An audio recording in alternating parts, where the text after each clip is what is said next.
is up, you guys? This is Mini Superheroes Today. Hey guys, today we're taking a look at this awesome 2014 X-Men vs. the Sentinel set from LEGO Marvel Superheroes. This retailed for $50, and today it goes for about $80 to $100 depending on used or sealed or whatever, but this set was an absolute landmark because it was technically our last big X-Men set ever, but you did get Magneto, the first and only LEGO Cyclops, an awesome Wolverine, and in fact for a long time the last full-scale LEGO Wolverine minifigure.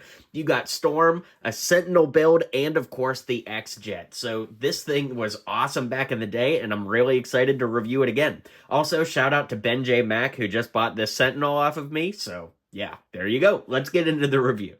So, for minifigures, we got Cyclops, and interestingly, this is the version of the Cyclops that, his hair is covered, but you could easily just put a brown hairpiece on here and give him more of that classic comic book look. But yeah, it's so awesome that we actually have a LEGO Cyclops. It's so sad to even say that. I mean, he's one of the main X-Men, and he's only been made as a minifigure once. Come on, LEGO, what gives?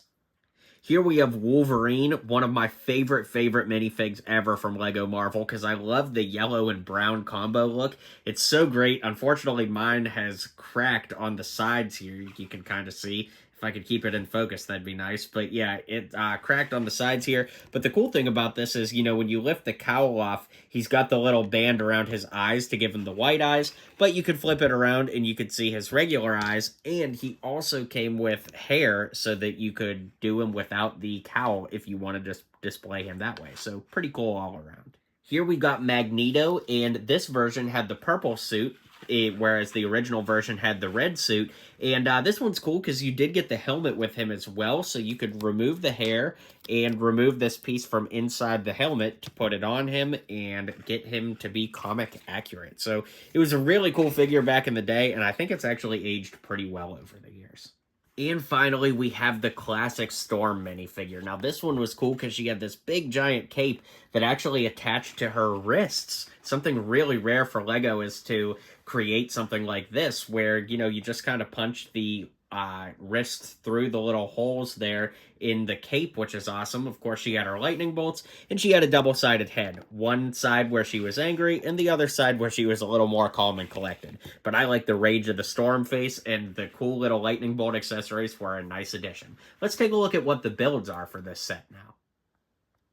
So over the years, people have complained that the Sentinel wasn't big enough, but come on, for a $50 set, I think that this was actually pretty awesome.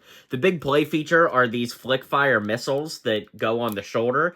They do move back a little bit, so I suppose you could aim them, but probably my favorite play feature is this exposed stud here. That way you could put a minifigure in his hand, like, he's holding them captive or whatever, and I just always thought that was super cool. As far as posability goes, you've got ball joints on the shoulder, at the wrists, at the hip, and at the knee. So this thing was super posable, and LEGO really liked to do figures like this. Like, in the same year, we also got the Groot posable figure, so I guess LEGO just kind of was going through a phase back then and just really dug these. That being said, the face piece and the torso piece are both printed, so two super unique pieces and a pretty unique color scheme overall make this an awesome build. So then that brings us to the jet itself. It's a really phenomenal build. I love these giant blue wings here. And we do have some stickers on the cockpit here, which can open up. And you can seat two minifigures inside, one driver and one kind of passenger there with some controls. Then you can open up the back here and see that there's two more seats. So there's actually more seats than X-Men in this set. And there's a little warning sign there, warning about the Sentinel nearby.